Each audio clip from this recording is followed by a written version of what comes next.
Welcome back to Young Smart Money, show number 12 with me, your host, Apple Crater. This show where we take on young entrepreneurs, young people who are killing it financially. I talk to them, I get their best advice, we boil it out of them, and we share it with you guys so that you can go out there, start something yourself, figure out if starting something yourself is the right path for you, and just figure out how to better yourself just holistically, honestly. So today we've got a special guest. We have Danny Corprew, who actually started a company called Good Neighbor RX. So we're gonna get into that, but in this show, we're mostly focusing on is Danny's journey to start such a philanthropic company, because this company is giving back in massive, massive ways, not just themselves, but also through a massive partnership with Feeding America. So they're doing some really cool stuff over here, and I really wanted to share it with you guys because their mission is amazing, and I wanted to get them as much awareness as possible because they can really, I think a lot of you guys can actually benefit from the services they provide for completely free. So that is why I wanted to get them on here and share their mission, their journey, their company with all of you. So we're gonna be talking about starting a business. We're gonna be talking about developing an app. We're gonna be talking about how to get to scale with your company. We're covering so much stuff, but I don't wanna waste any more of your time. We're just gonna hop right over to the interview and welcome in Danny Corprew.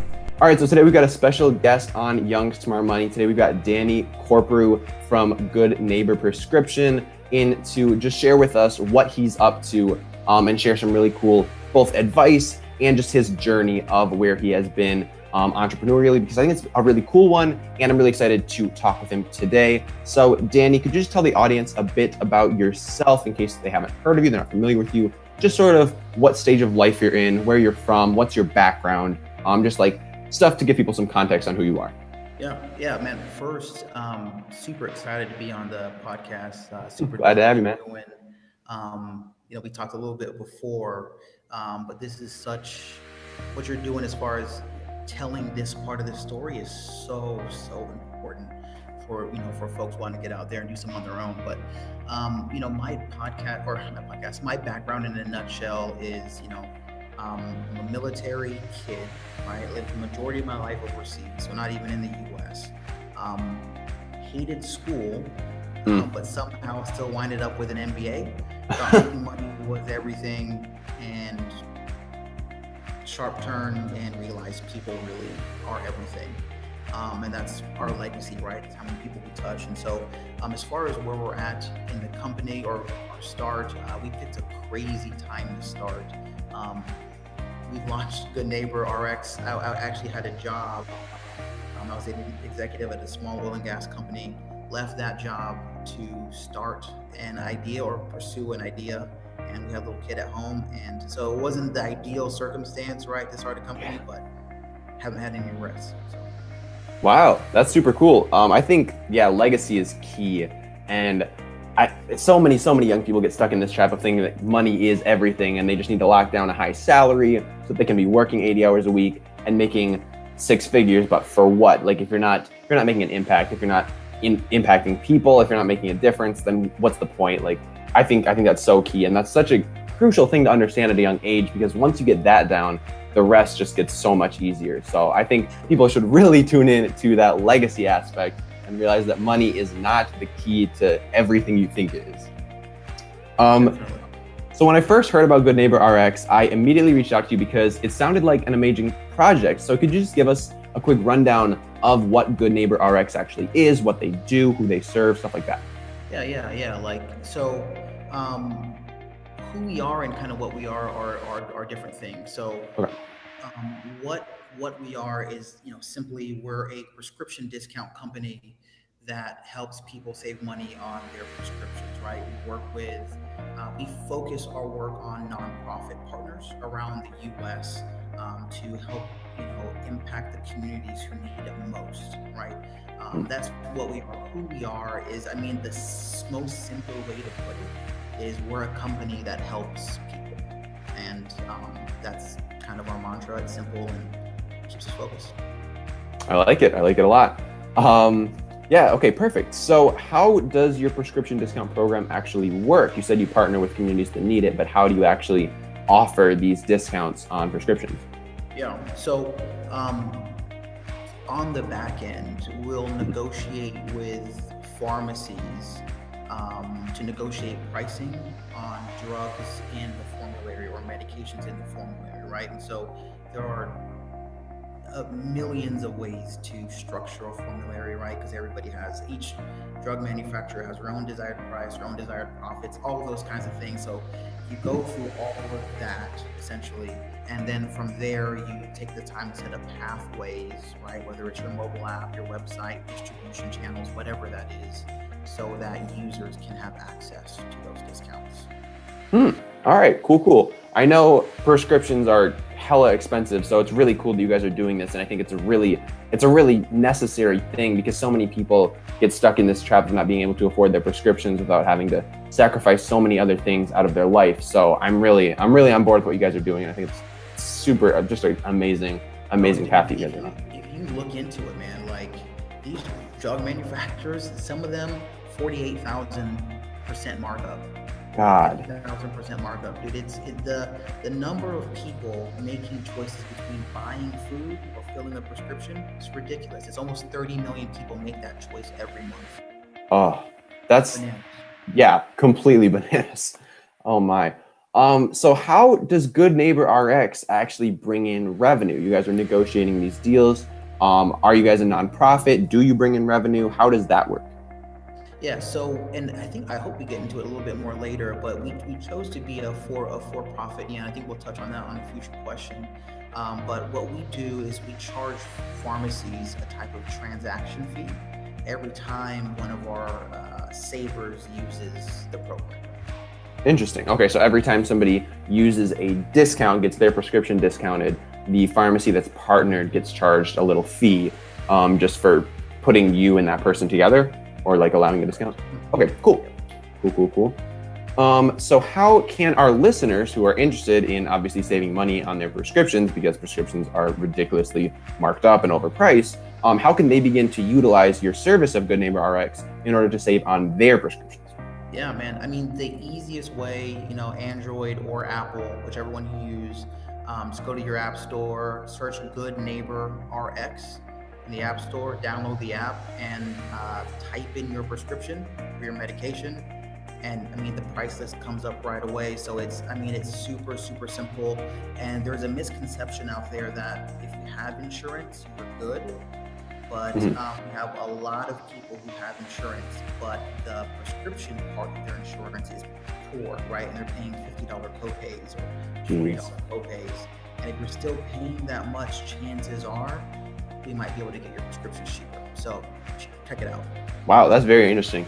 Yeah, I downloaded your guys' app and just ran through it a little bit, did some tests, and it's very intuitive to use. It's very easy to use, and that's interesting. I never really thought about the fact that could actually be more cost effective than having insurance, because again, these insurance companies are hitting you with some crazy copays. So something that really hit me when I first went to your website is that it says your 2018 goals are to help 300,000 people save on their prescriptions. First off, that's a crazy number, and donate 1 million meals to Feeding America. So this kind of philanthropic efforts really just blows me away that you guys are doing all of this amazing stuff while you're saving people discounts on their prescriptions. You're also Feeding America. So how did you decide that you wanted to work with Feeding America, and how does that partnership work? Oh yeah, man. And so this is super, super exciting for us. This is like, this is the mission that drives us, right? So maybe the answer might be a little bit longer. That's right. I'm all right with that. But and there's a little backstory to this, right? I touched on it a little bit, and we talked about money. You talked about making money, that being the only goal. But I worked in an industry, oil and gas, where money was literally more important than everything, more important than people, like your employees, more important than your partners that you work with. Like, it was the most important thing.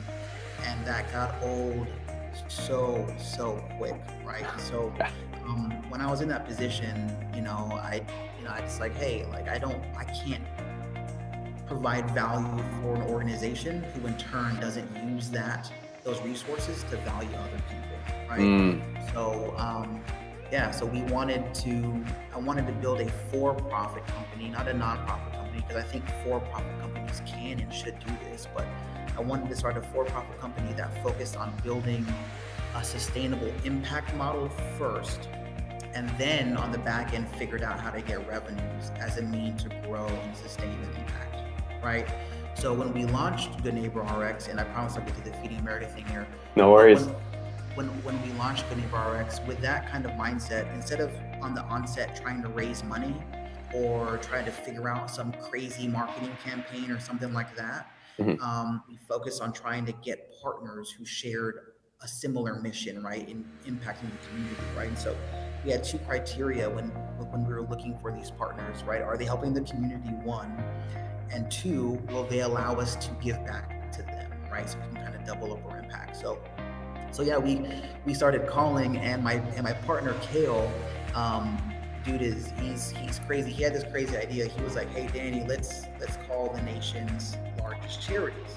And I was like, "Dude, why would charities, right, who are making billions of dollars of impact and Yeah. have billion-dollar revenue lines, why would they even talk to a startup who didn't have a website stood up yet, right? For us. That's how early we were." And the crazy part is, it was 2 or 3 days later, he calls me and says, "Hey, dude, we have a meeting next week with the third largest charity in the nation, God. Feeding America." Yeah, so and it wasn't one of those things where we talked to them and the next week they're like, "Hey, let's do something." No, we had to earn our way in, so to speak, Yeah. through about a year and a half of work, working with food banks, working with other nonprofit partners around the U.S., demonstrating sustainability, a whole list of things that we did. Yeah, and now we're looking to work with the national organization, Feeding America. Wow. I mean, you guys put in some serious effort to make that partnership, I can see, and I guess it seems like it's paid off, because that's 100%. so powerful. A couple things you hit on that I think were really, really good and really, really strong that I want to bounce back to for a second.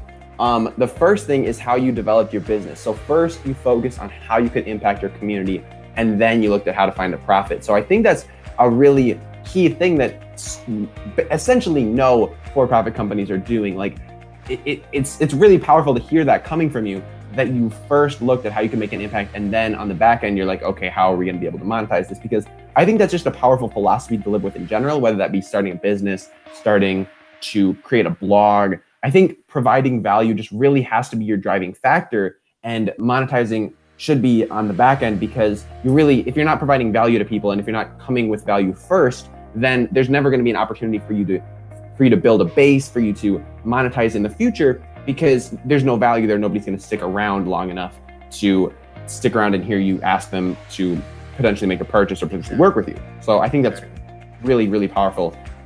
Additionally, the fact that you just reached out to like the biggest charitable organizations in the world is crazy as well. And I think that's also a great learning lesson, because you got to take these big chances. You got to reach out to players who you think might be way too big for you. In fact, I just reached out to somebody on YouTube yesterday who has hundreds of thousands of subscribers. And I reached out to him and I'm like, I'm going to provide value for you. Here's what I'm going to do. ABC, I'm going to do all of this for you. I don't want anything in return. And now the next day, I'm already working with this guy. He's offered to pay me.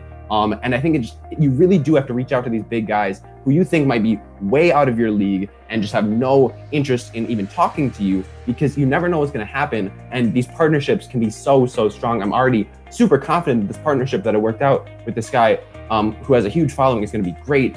And you really have to take these big chances and just reach out, because the worst thing that could happen is either they don't respond or they say no, and like you just move on. Like there's plenty of fish in the sea, and there's plenty of opportunities, but you have to be willing to jump on them, because if you sit around just saying what if all day, you're never going to get anything done. You're never going to get anywhere. So taking those chances, it's essential.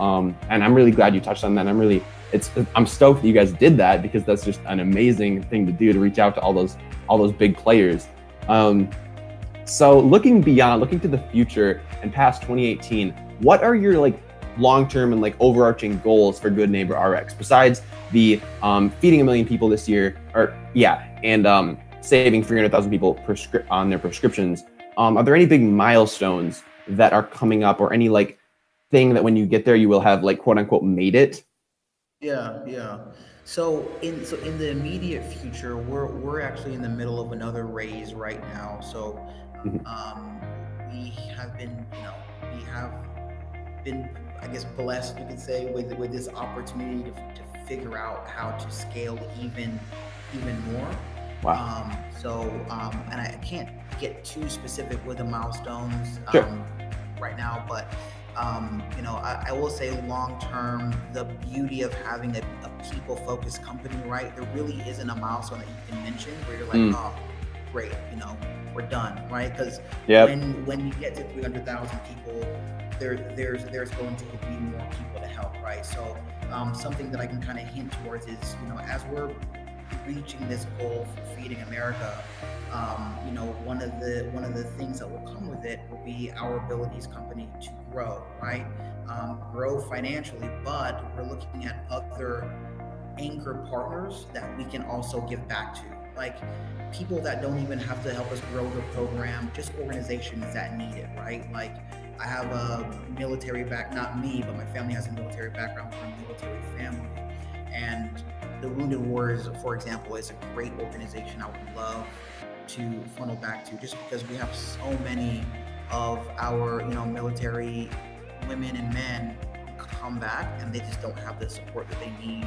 Mm. And which is, we touched on this a little bit, is why we wanted to do a for-profit company and not a non-for-profit company, because when you're not for profit, it's not a bad thing, but many times you're dependent on money that people give you.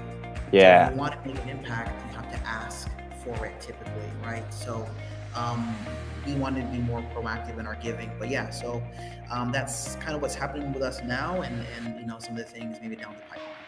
Cool. And I think once, in my opinion, once you hit that benchmark with Feeding America, you're just going to have so much more negotiating power to come into these other organizations and be like, hey, look at what we just did. Look at these big players that we're working with, these big moves that we're making.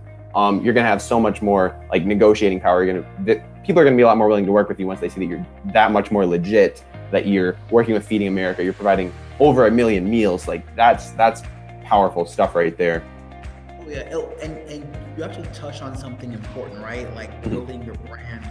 As we've gotten bigger, there are a lot of brands who now want to kind of associate, but when you're responsible for maintaining co-branded ideas, those are things you have to constantly put away or push away and kind of really be focused and avoid the temptation of the quick money grab, right? And Yeah. stay true to mission. So. Yeah, that's so true. That's so true. Because the bigger you get, the more quick money grab opportunities there are. But the quicker you take those, the quicker people just think that you're selling out. So it's very important to stay true to what you believe in. And if something aligns with that and someone tries to work with you, that they have a mission that aligns with yours, that's great. But otherwise, it's really just important to stay the course and make sure that you're only doing stuff that really stays true to your brand. Because once you stray from that brand, you're losing a ton of credibility very, very quickly. For sure. So now we know where you are now and sort of where you're headed. But let's rewind the clock a little bit back to where this all started. So did you know that you wanted to start something at a young age? Yeah, so I didn't know what I wanted to do, but it was in 6th grade. I kind of remember it clearly, actually. I realized that I just wasn't walking the same path as everybody else. I remember there was they had walkathons. I don't know if they still do them now. I don't know. Yeah. Yeah, and I was going out and we were doing a walkathon for something I don't remember. And I remember just thinking to myself, I was like, man, this is dumb, right? Not what we were doing it for, but just this, there was, in my mind, there was so many better ways to go about doing this and care about getting the most laps or getting the most people sign it out. It's like, if folks need help, let's just go help them. Why? Yeah. You know what I mean? Yeah. It was to build all this infrastructure over something that was so simple. And I want to pause for a moment. If you have any teachers or anybody in education listening in your audience, and this is a challenge to them, right? Growing up in the system that I grew up in education, there is no value for entrepreneurial thinking, right? It's grades, it's test scores, it's placements, and all those kinds of things. So You know, it's just a very dangerous place for, you know, for people with an entrepreneurial outlook to be in, because then it becomes easier to bury kind of your passion. So I think the main idea here is whatever your passion is, man, protect the hell out of it. I completely agree with that. I feel like so much of education is just preparing you to be like a middle manager in some like giant corporation, that it's really hard if you have aspirations of doing something besides that. It's hard for you to remember those and to remember to give those time when your focus is just on preparing for this next test or making sure that your next paper gets a decent grade. So I think that's very important. And if more aspects from different, learning styles, but also just like styles of life in general could be incorporated into the classroom, I think that could be very, very valuable. Because everybody learns differently. Obviously, nobody has the same goals. Nobody has the same path that they want to follow. So it's really important to have that learning that can be able to tailor to many different styles of how people want to learn and how people want to live their lives. Definitely. Have you started any other projects besides Good Neighbor RX or any other entrepreneurial endeavors? Yes, this one made me laugh because it brought back some memories, man. But in college, me and a friend of mine, Ryan Hutton, we started a company called College Tabs, and we essentially allowed people to resell items. This is before Amazon was really a huge thing; like they were just kind of books at the time. Sure. But we did it to college students in their college, and that didn't pan out. We had a good concept, the execution was so poor. And then after that, I had a lead gen company not too long ago, a lead generation company for a while. It was mildly successful, but it definitely wasn't the one by any means. So those are probably my two actual projects that I consider like tallies, or exits really now on my attempts. Cool. What do you think made the difference between your lack of success, I would say, I guess, on those two, and your success with Good Neighbor RX? Yeah, no, my failures for those two, I would say a lot of it is experience. There was just so many things, like for example, the College Tabs one, we fell into the trap of kind of the social media indicators, right? Like the more likes we get, the more shares we get, that's going to be an indicator for success. And so we built this like investment model, right, or for our money to invest a certain amount of money on social media ads to expect an X type of return. And we just outspent the idea. We outspent people using the platform. And all of our users were all organic, right? They heard from so-and-so that they could do this. And we just totally ignored that, right? Instead of mobilizing our audience, right, we made a logo and we tried to advertise a logo that nobody cared about. So, experience was probably the biggest thing for us. That's fair, but is it fair to say that those were like great learning opportunities for you, and you definitely can imply a lot of stuff that you learned from those failures into this one? Absolutely, yeah. Ridiculous amount of principles that we learned during those processes, for sure. That's what it's all about. And that's why you got to take those chances early on, even if you don't think it's going to be the one. Like just try it out, stick with it for like a little bit, 6 months, a year maybe, see what happens, because you learn a lot from your failures, you learn a lot from your successes. But I think it's important to just take those chances, because you can read books all you want, you can listen to podcasts all you want, but like taking action, that's what's up, and that's what's going to get you like the real learning experience, the real hands-on learning that is like critical for most people to actually like internalize something. For sure. So when did you have this idea for Good Neighbor RX? Was there a certain like moment that it really hit you that, wow, this is necessary, wow, I should be doing this? Or did you have a business partner that sort of you and them came together and that's how that came up? Or how did you get this idea? Yeah, it was actually near the end of 2016. I was still at my job at oil and gas company, right? Knew I wanted to leave the industry. So I had met up with some colleagues that I'd worked with before at a public health organization in Houston. And, I met with them, one of them, Benjamin, he's actually one of our advisors now. Tremendous to work with him. But we talked about the pain points in their community, and one of the things that kept being brought up by everybody at the table was the need for affordable prescriptions. And I was like, you know what? I did some research, or I did some reading. I was like, we can do this, and so that's kind of how the idea was born for Overarching. Cool. Okay, perfect. So clearly this business wasn't built overnight. I mean, you guys are doing huge things. So where did you start? Did you start with like with a blog? Did you start with your website, your app? Where was like the first platform that you sort of built up in order to get people aware of you? Yeah, so I mean, for us, and I know we mentioned this earlier, but we actually started reaching out to our partners before we even had a website, right? So that definitely wasn't the best plan, but that's essentially where we started. We started reaching out to customers first, but then from there we were like, you know what? Let's go ahead and get at least an entryway so people can access our product, right? So we built the product first. Then what worked is we stood up a pathway for people to access us. So when we reached out to them, they kind of had a clear, lighted path of where to go to find out more information. Cool. Yeah, I think it is. I mean, it's important to have like something behind you when you're reaching out to these people. Even though it is good to reach out early, if you got something behind you that they can like follow up and like get a little bit more on what you're about. I think that's a great idea for people.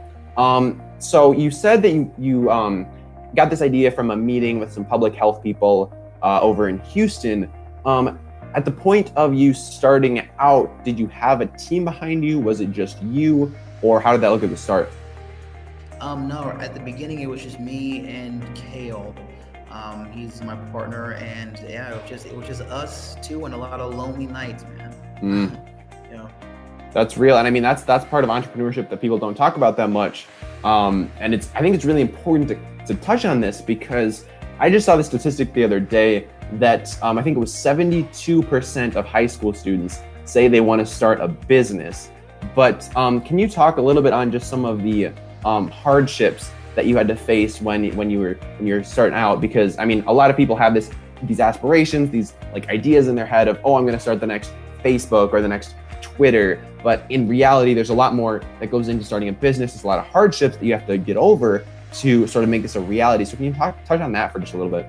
Yeah. So, and not to, we definitely don't want to dim anybody's fire, man. But, oh, no. yeah.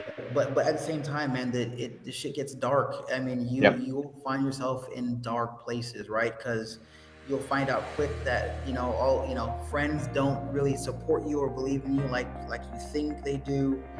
Family starts to question your moves, right? Everybody like does the career thing, and they're making all this money or doing whatever, and you're like trying to build something, which usually means no money, at least for a while. Yep. And you'll find yourself. There's been times when I've been on a run or just out for a walk, and it's like, why are you doing this? You know what I mean? Like what's the point? You have a kid, you have retirement that you need to worry about. There's so many things. Like, why do you constantly put yourself, through this? Like, it could be so much easier. So yeah, man. Like, my schedule at one point was I was probably going to bed around 2 and waking up every morning around 4:30 and 5. Like, God. Sleep was a nap for the longest time.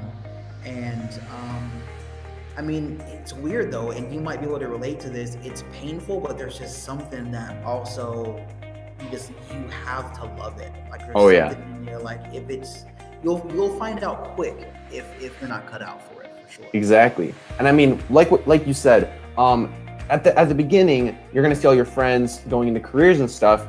And if you don't have the passion behind what you're doing, it's gonna be really hard for you to stick through those times when you're not making any money, when everybody else is out building their career. So it is really important to have that passion driving what you do. And it can really, if you don't have that, it's going to be next to impossible to stick with this thing when there's no money or when there's very little money. So that's really key. And like you said, it can be easy to get stuck inside your own head of like, why am I doing this? Why am I not just following the path that everybody else is following? But again, if you have that passion driving you, if you've got if you really care about what you're doing, you're going to be able to stick with it because you know that you're making an impact and you know that this is bigger than just you. And it comes back to that legacy again. Like, it's more than just money. It's about the people you impact and the people you can touch throughout your life. So I think that's really key. So how much, like you said, your sleeping was like a nap, but how much time were you devoting to making this a reality? And did you have any like side hustles going on at the same time to bring in some income to support you and your family? Or was it just all the time, always Good Neighbor RX? Yeah, so when I left my job, I picked up some contracts doing, some of the stuff that I'm good at. Picked up some contracts like analytics, things like that. Mm-hmm. And so it was tough to manage, but it gave me the flexibility I needed. And I never really did the math on how much time I was spending, but a typical day, right? If I give you kind of the details, sure. I woke up like 4:15, 4:30. I worked Good Neighbor until typically lunchtime. Right, whenever that was, and I worked my contracts until about 6. Hung out with my family from until 8, whenever that was. So about 2 hours with my family, and then from 8 to 1:30, I'd work on Good Neighbor. Wow, so that's the grind right there. that was every day for I don't even know how many months. It's crazy. Wow. So at what point did you decide that it was time to scale up beyond just you and Kale? And bring more people on board? Yeah, so I mean, at the beginning and I'm sorry for the lights, they're on like an automatic timer, and so no worries. But at the beginning, it's pretty easy, right? Because the items that you have to focus on, or the drivers of your company that you have to focus on, are pretty simple, right? For us, it was outreach channels and the tools to supply those channels, right? So when that supply demand balance got out of control, right? So for us is when we had too many partners and the inability to supply them as quickly as we needed, that was an indicator that we needed to expand, right? So that first expansion is pretty easy, right? And then as you grow, that math starts to become more complicated, right? You have more indicators, you have more people things, you have more things to balance supply, demand, cost, benefit, input, output, all that kind of stuff. So, for us, we map that stuff out from the beginning. We update it regularly, right? And mapping out is so important, right? Mapping out those milestones relative to your company's mission is really, really important, because it's what's going to help you stay focused, right? As you're trying to grow. Awesome. Yeah. It's really important to keep, you got to know what your key metrics are, and you got to keep tabs on those. And like you said before, it's important to not get caught up in sort of the vanity metrics of social media. How many followers do you have? How many likes are you getting? Like, there's the important metrics, and there's the ones that are not deserving of so much of your time. And you really do got to keep tabs on the ones that matter, because those are the ones that are going to make or break your business. And if those aren't healthy, then your business could die real quick. Sure. And please say that again about the vanity metrics, man. That is so important. Yes. So I say that 2 more times. Oh my gosh, the amount of importance that people give to the amount of followers they have, the amount of subscribers they have, the amount of just these things that really have no place in your mind in the grand scheme of things. You really just got to disconnect those from any importance whatsoever, because those just do not matter. It's about the people you impact. It's about the mission that you're on, and it's not about how many followers you can buy off of an Instagram follower website or whatever, because it doesn't matter in the grand scheme of things, guys. It really, really doesn't. It might boost your ego for a couple of minutes, but after that, it's really irrelevant. The founder of LinkedIn, and he mentioned that. He essentially says it's better to have 100 people who love your product, yes, than 1 million people who just like your product.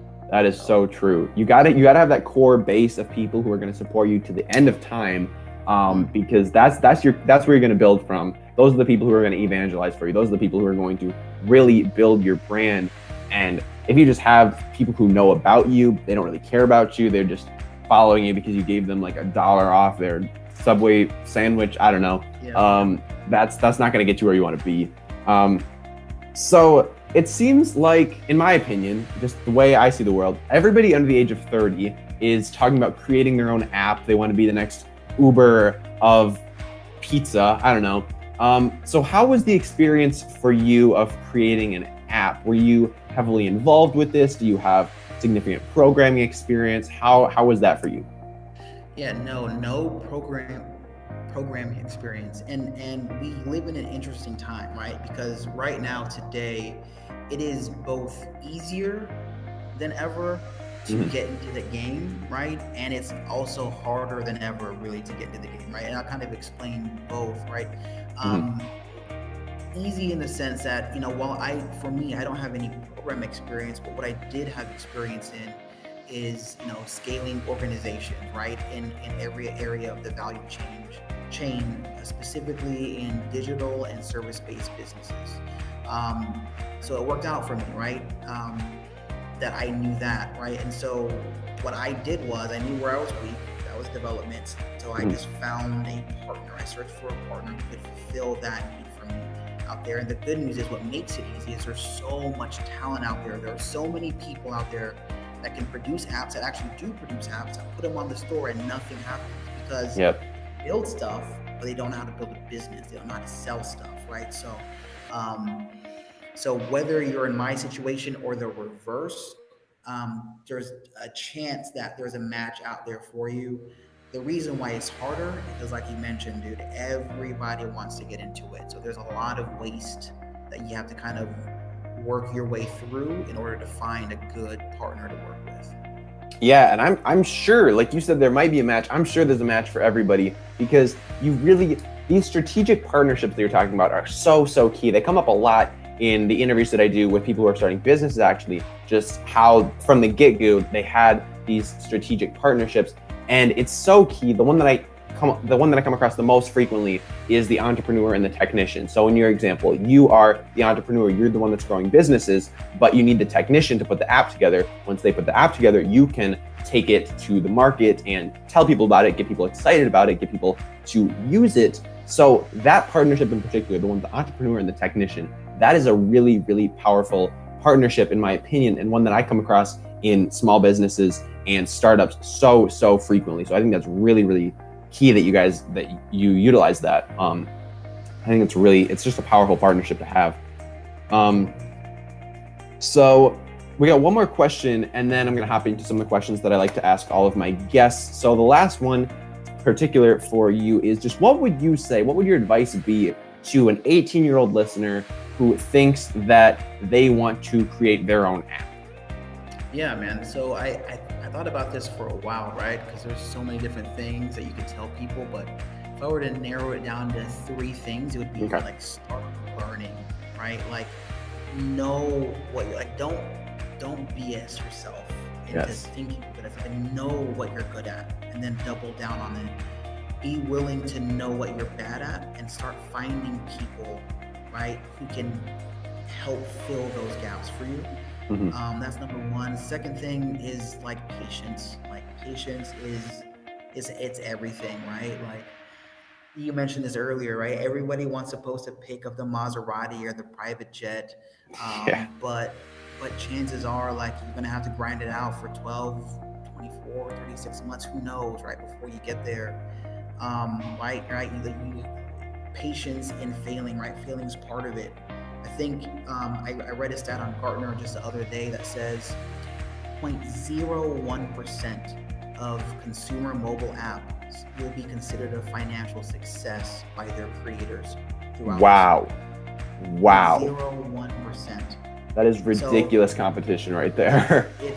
So you got to be patient. And the last thing I would say is just to start doing stuff, man. Like, train yourself to chase, to start dealing with doubt, right? To grind, to kind of like all those things, right? Like, those are the skills you need to help give you the confidence. So when that step or the opportunity to take that step comes up, like, you're ready to take it, right? So, like, don't worry about being the smartest guy, because you'll never will be there, the fastest, right, or the best funded company. Just worry about being prepared.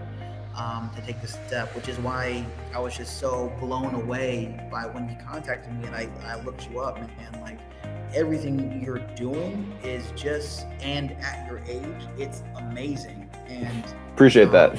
It's so inspirational, right? Like because I work with so many people who are younger.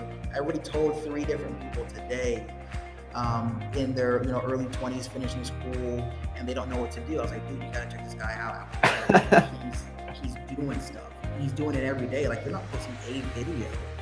You're posting videos. Like, you're out there getting it all the time. And so, like, that's the kind of thing that, like you say, don't worry about the followers, because when the opportunity comes up, guess who's going to be more prepared than everybody else? Yep. People who are doing stuff. Exactly. Yeah. So yeah, man. I think that's also what you said about self-awareness and just knowing yourself, knowing what you're good at and doubling down on that. That's so key. So many people, so many young people especially, just have no idea what they're good at, what they like to do. And I think just taking some time, like just maybe on a weekly basis, just take like 15 minutes, maybe just like reflect on what you did that week, what made you like the happiest, and double down on that. Do more of what makes you happy, do more of what makes you fulfilled, and just learn about yourself, because it's just life moves so quickly that it's very easy to forget to just like think about what you like to do and just take time to reflect, because it's something that I just started doing recently in the last year. It's just really thinking about what makes me feel fulfilled, what I actually enjoy doing, and doubling down on that. And that has been such a rewarding experience, and I can't emphasize enough how much it really does just help to know yourself, to know what you like to do, and to just keep doing that. Because if you do that, the rest is going to fall into place like 99 times out of 100. If you just do what you like to do, the money's going to follow. You're going to find a way to make it work. So I think that's really, really key. And just getting that self-awareness down early on is essential. And then patience again. Yeah, it's so key. Like nothing's going to happen overnight. Nothing's going to happen overnight. So you really you gotta put in the work, and you gotta put in the consistency, because if you don't, then nothing's going to happen, because you gotta have that consistency. You gotta be consistently putting out content, consistently providing people with value if you want anything to come in return. So that's essential. So now let's just hop into the questions that I like to ask all of my guests at the end of the show, because honestly, they're pretty selfish. I just want to know these answers for myself, because I'm just I want to know what people are doing and what's effective for them, so that I can start applying that to my own life. So hopefully you guys are getting value from this section too. But to be honest, it's just pretty selfish for me. So first question is, how do you personally stay motivated? What are some strategies that you apply to keep yourself motivated? Because you're doing a lot. So how do you keep yourself home? Yeah, so I mean, I don't know that I have the best answer for this. Like self-motivation is something that's kind of it's kind of baked into my DNA, and it's something that's been encouraged by my family, right? My parents specifically, right? Like I thrive on adversity, things like that. But I mean, there is something that I learned during the process of this startup, right? And that's finding positive motivation, not negative motivation, right? Like negative motivation will not sustain your drive. And by negative motivation, I mean things like, I'm gonna make this successful because I'm gonna prove so-and-so wrong. Or like, I'm gonna make all this money so I can finally get this car that I wanted, right? Like, those are what I call negative motivations. Not necessarily the car thing isn't a negative thing to want, but it's a negative motivation in the sense that when times get dark and you have nothing to show for all of the work that you put in, for the thousands of hours you put in, you have nothing financially to show for it. That kind of motivation just makes the dark times even darker. Yeah. Right? And so, because when you're in that mode, when you're in survival mode, what happens is you don't even realize it, but subconsciously you're reaching for things to push you through. And if what your brain reaches for, what your heart reaches for is more negativity, that's, I think, what helps people to quit, right? So yeah, man, like find motivations that are positive, something that will help lift you out of darkness and not hold you in. That would probably be my biggest kind of give for staying motivated. I'm super on board with that. And I think people easily get stuck in that trap. Again, if all your people you went to school with are all going out and get their careers, you want to prove everybody wrong. You want to prove everybody wrong quickly. That's just such the wrong way to go about it, because you're building something from the ground up that needs to last a long time. So you really got to look at the long picture and just like think about what you're building, and just remember that it's not going to happen overnight, but what you are building is going to be something amazing. So you just got to stick with it. You just got to power through and remember what you believe and remember why you started out, because that's what's going to drive you through, and not trying to prove somebody wrong or prove somebody that you're better than them or that you made it in 6 months. Like that's not going to get you to where you want to be. Definitely. All right, next, do you have any habits that have served you particularly well, whether that be in business or just in life in general? I would say like habits and characteristics. The habits that probably helped me most in business is I'm extremely analytical, and so that's just something that I do with everything.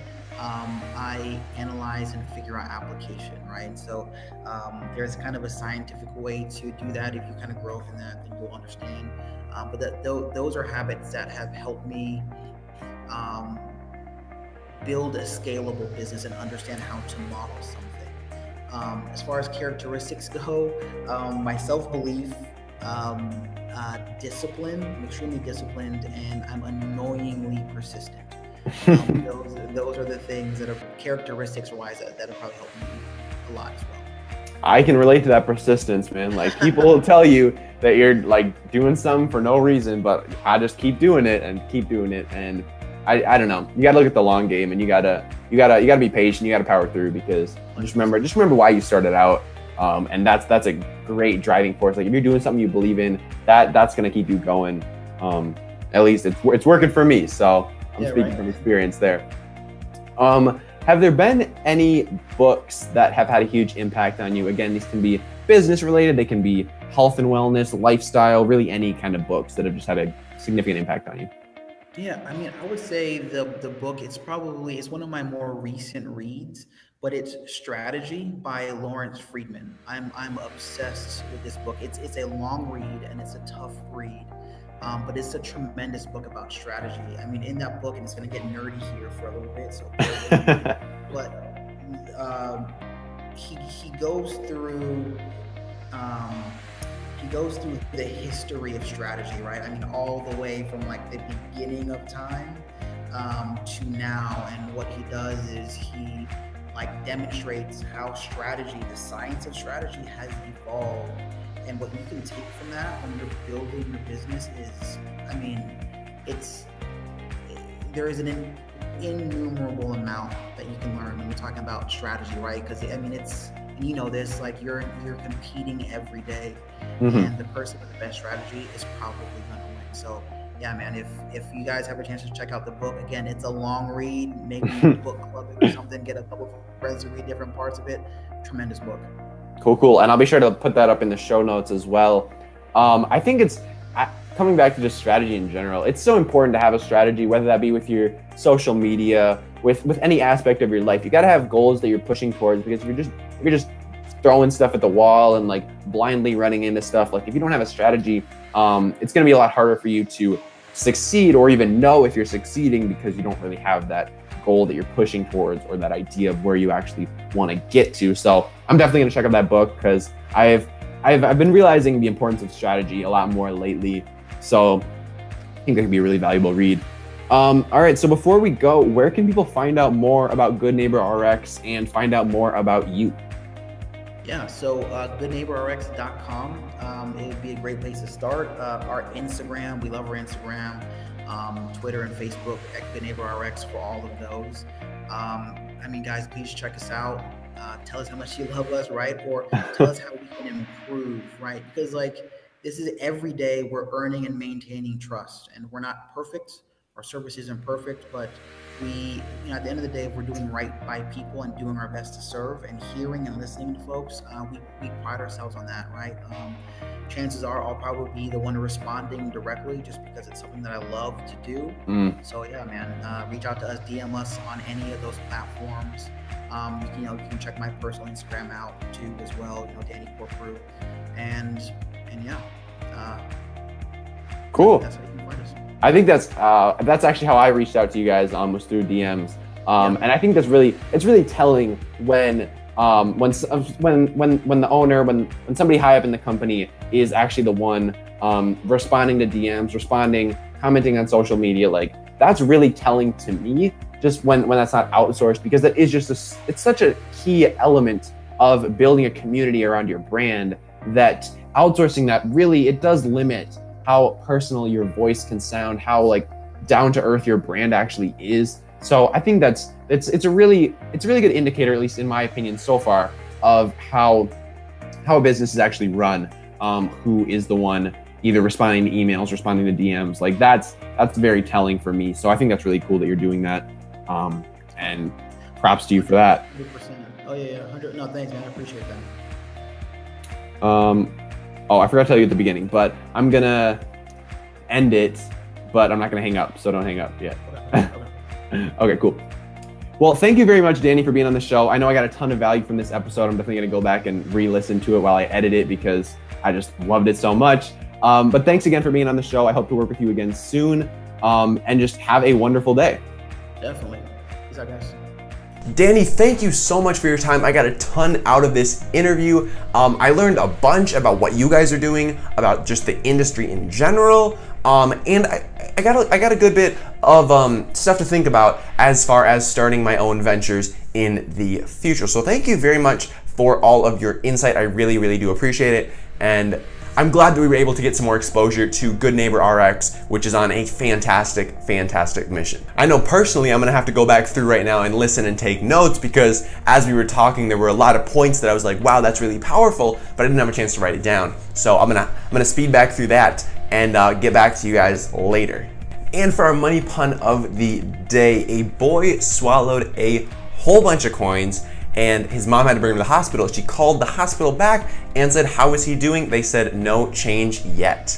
Next week, we're bringing on another amazing guest that I really, really do look up to, so stay tuned for that. I'm super stoked for the next episode. But if you guys can't wait until then for your next dose of financial literacy content, I've got a ton of free resources for you. The first of which is my YouTube channel, where I have over 150 daily personal finance, entrepreneurship, and credit card uploads, all focused at high school and college students. So if that sounds like you, consider checking that out at youtube.com/applecrater. Additionally, I have a free online course that will teach you how to invest your first $100 from your smartphone, completely free. It's a video lecture course. It only takes about 45 minutes to complete. So be sure to check that out over at applecrater.com/course. And my website, applecrater.com, where you will find the show notes for this episode at applecrater.com/012. That is 012012, because this is episode 12 of Young Smart Money. Additionally, youngsmartmoney.com will also take you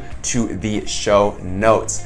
All right, guys, now before I go, I do want to challenge you to do something a little bit philanthropic. And what I mean by that is just do something nice for somebody. I mean, like random acts of kindness. I want to challenge you to do one of those. So whether it's holding the door open for somebody, it can be that simple. It can be picking up the dude's lunch behind you in line at Subway. Just something good for the world in general. Doesn't have to be something that's going to benefit you personally, but just do something for the good of humanity, because I think we could use a little more good in the world right now. And I mean, Danny is definitely doing his part there. So I would love to hear from you guys what you decide to do.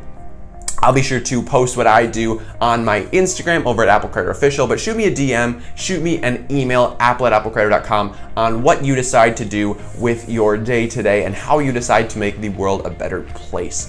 Anyways, guys, my name is Apple Crater, and this has been Young Smart Money, show number 12. I really do hope you enjoyed, and if you did, be sure to subscribe on iTunes and write us a review, because I do love those reviews. I love hearing from y'all, and I love hearing whatever you guys have to say about the show, however you think I can make this better, because I really do want to make this the most effective show as possible and get you guys the best information as possible, because that is what I aspire to do. So be sure to let me know how I can improve this show at all. Well, have a wonderful day, and I'll see you next Tuesday. Hey guys, thanks for checking out the video. If you want to learn more about investing, I've got an entire free online video lecture course down below. Check it out.